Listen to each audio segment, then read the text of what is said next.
அவர்கள் பலாலி போலீஸ் ஸ்டேஷனில் முறைப்பாடு செய்து அந்த அது தடுக்கப்பட்டிருக்குது. அப்போ இதில் வந்து உண்மையில் சரியாக வேணும். இங்கே மட்டும் இல்லை, இது எல்லாரும் இந்த காணி விடயம் வந்து இந்த உலகம் பூராக வந்து பிரச்சனை ஆகிட்டுது. ஆனால் இது அரசுக்கு மிக நெருக்கடியான பிரச்சனை. அந்த வகையில்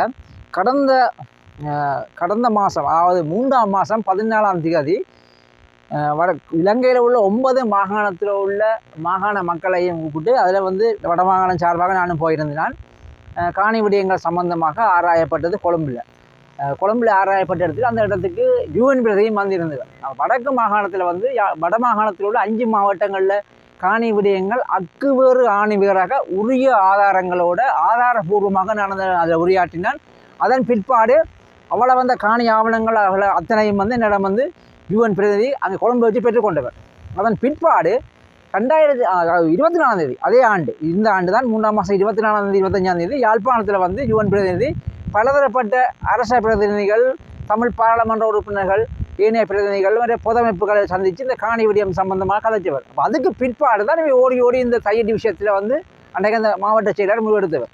உண்மையில் வந்து மக்களில் காணிகள் மக்களுக்கு விடுவிக்கப்படணும். அது இன மத மொழி வேறுபாடு கடந்து, அது சிங்கள மக்களாக இருக்கட்டும், தமிழ் மக்களாக இருக்கட்டும், முஸ்லீம் மக்களாக இருக்கட்டும், மக்களில் காணிகள் அரச படைகளோ யாருமே கையகப்படுத்தி வைக்கக்கூடாது என்பதெல்லாம் காணி உரிமைக்கான மக்கள் அமைப்பின் குறிக்கோளாக இருக்கின்றது. அந்த வகையில் நான் பகிரங்கமாக இந்த ஊடக வாயிலாக அனைவருக்கும் வடமாகாணம் இல்லை, இலங்கையிலே குறிப்பாக இருக்க தமிழ் தேசியம் பேசுகிற கட்சிகள், ஏனைய பொது அமைப்புகள், சிவில் அமைப்புகள், சமூக அமைப்புகள் ஆர்வம் எல்லாருக்கும் ஒன்றை குறிப்பாக சொல்லுகின்றேன்.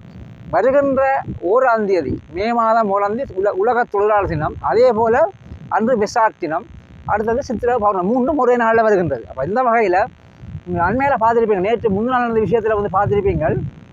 நேற்று அன்னை பூவதின நிகழ்வுக்கு ஆளாலே ஒவ்வொரு இடங்களில் ஒவ்வொரு கூட்டங்கள், அது தங்களில் கட்சியை பலப்படுத்துகிற மாதிரி தான் கூட்டினாங்க. அந்த வகையில் நான் சொல்லுகிறேன் என்னென்னு சொன்னால், உண்மையில் நீங்கள் அந்த மேதினத்துக்கு ஆள் பிடிச்சி கூட்டம் காட்டி உங்களோட பலத்தை காட்டாமல் உங்களோட பலங்களை நீங்கள் தையொட்டி நோக்கி நகர்த்துங்கள்.